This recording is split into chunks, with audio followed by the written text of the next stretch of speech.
Bakunzi b'Umurage Gakondo TV, hano dukomeje tubararikira ibiganiro byacu duhora tubagezaho buri kanya.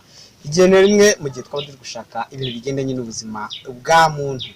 Ahangaha rero niho muri jedi yacu y'Umurage Gakondo TV. Ahangaha mu buvuzi dukora rwose tugenda dukurikirana tureba imiti kimwe ku ikindi giti ku kindi.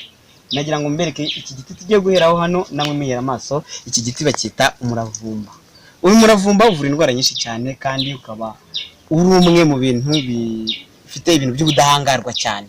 Umuravumba rero uvura indwara nyinshi cyane, harimo inkorora, ibintu by'imyanya y'ubuhumekero, inkorora n'izindi ndwara. Urumva neza? Iki ni igiti gikomeye cyane twifashisha mu bigo tuvura. Ahangaha turi mu busitani bwacu, reka dukomeze twerekana n'ibindi biti. Urumva neza? Ahangaha iki ni igiti bita, iki giti nacyo murakireba hano, ni igiti bita icyomoro. Iki cyomoro nacyo kivura ibintu byinshi, ariko hakabamo cyavura imbuto zacyo, ubwerezwa bwacyo. Iyo hano gutya kimaze gukura cyane hazamo utuntu tw'utubuto ukaba wadukoresha mu bintu bigendanye n'amarozi. Ariko iki ngiki nacyo cyane bakunda kuba bakiziho nko kuba wakomereka, mu gihe gikomereka ku kanya mu buryo bworoheje cyane, ukaba wafata amata yacyo. Urabona ko cyo iyo ugiciyeho hazaho ibintu by'amazi. Aya mazi niyo ubasha kuba wahita ushyira nk'ahantu hakomeretse, noneho ku buryo byanze bikunze igikomere cyawe kidatinda gukira rwose ako kanya.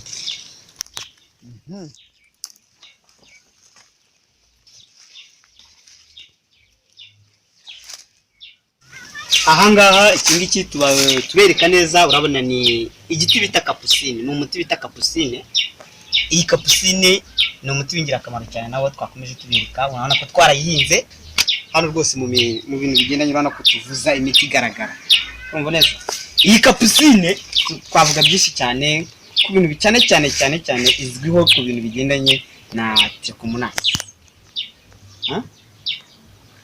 Iki giti nacyo murabona ni umufumbagishi. Iki ngiki bakita umufumbagishi.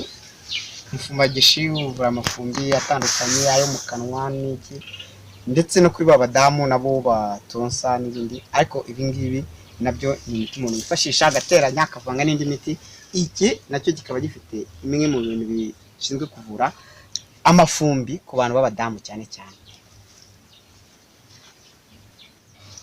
Hano rero hari undi muti nawo tujya twita igihondohondo.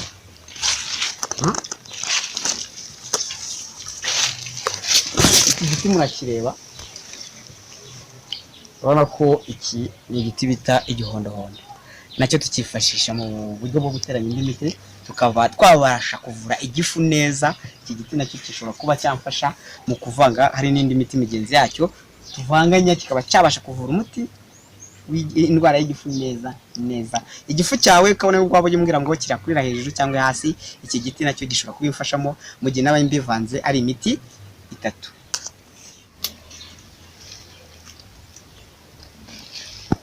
Ahangaha tugeze, ahangaha ni ku giti bita urusogo. Uyu ni umuti, urusogo narwo ruvura cyane. Iyi ni imiti musanga hano muri jedi yacu, ariko urabona ko ni urusogo kandi rukaba narwo rwifashisha mu miti igendanye no kuvanga n'umwijima n'indi miti myinshi. Urusogo narwo rujya mu miti y'uruhererekane no ku bintu by'indwara z'ibisebe.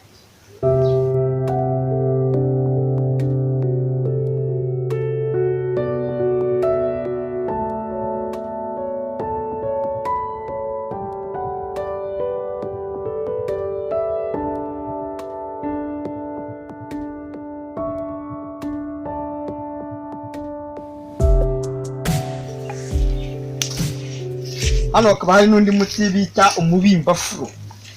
Iki giti abantu batakizi, iki giti ni ingirakamaro cyane, gifite akamaro cyane gakomeye. Urumva neza? Iki giti ni umubimbafuro. Wakibonye?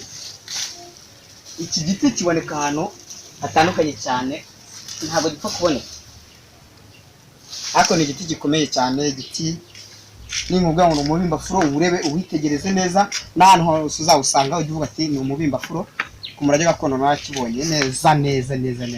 Ku bintu by'amafumbi ku badamu cyane, uyu muti cyane, ariko twawuvanze n'indi miti ukora cya kindi bitaga n'inkuri. ni imwe mu miti ijyamo naho ugakora inkuri neza iki giti kibaye